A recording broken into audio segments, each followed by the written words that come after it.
Mshambuliaji wa Argentina na Inter Miami, Lionel Messi ameshinda tuzo la Ballon d'Or kwa wanaume kwa mara ya 8. Mchezaji huyo mwenye umri wa miaka 36 alitambuliwa katika sherehe hiyo mjini Paris baada ya kuisaidia nchi yake kushinda kombe la dunia nchini Qatar mwaka 2022.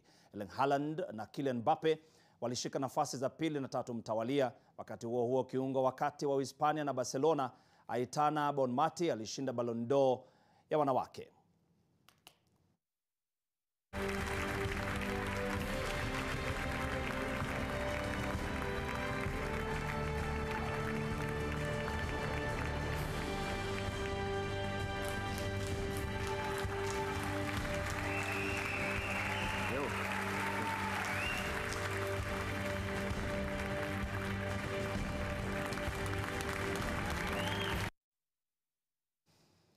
Kwa taarifa hiyo ya Lionel Messi, wale ambao wanaopigia upato sana Erling Haaland kutoka Manchester City wanasema kwamba kikombe hicho kilikuwa kinastahili kusalia kule Uingereza, lakini Messi alishinda kombe la dunia mwaka jana.